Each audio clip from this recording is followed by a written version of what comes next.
Каким стал 2019 год для управления капитального строительства «Алроса»? И были ли несчастные случаи в подразделении алмазной компании? Подробности узнаем в материале Анны Винокуровой. Производственную программу строительных работ и услуг выполнили на 101%. В 2019 году Управление капитального строительства ввело в работу 12 объектов. Построили теплый склад в вахтовом поселке Накын, реконструировали нежилое помещение для общего центра обслуживания. Провели горно-капитальные работы на месторождении трубки «Заря». Впрочем, не обошлось в прошлом году без ЧП. В Управлении капитального строительства произошло 8 несчастных случаев. 5 человек получили легкие повреждения, 2 тяжелые. 1 человек погиб. У нас годами воспитывалось такое состояние, что безопасность производства – это не очень важный элемент.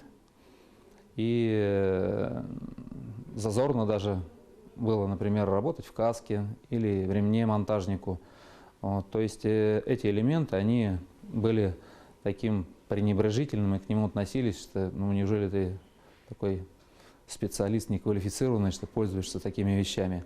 То есть и вот эта культура, которая была воспитана годами, десятилетиями даже, наверное, сейчас ее трудно перевернуть в голове.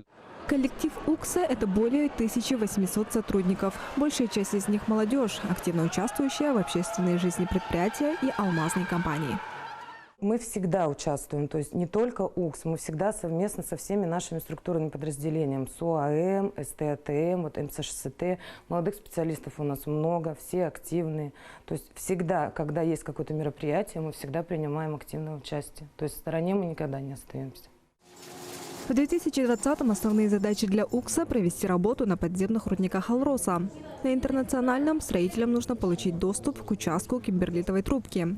Она находится на дне карьера. А вот на руднике Айхал нужно завершить строительство объектов пускового комплекса.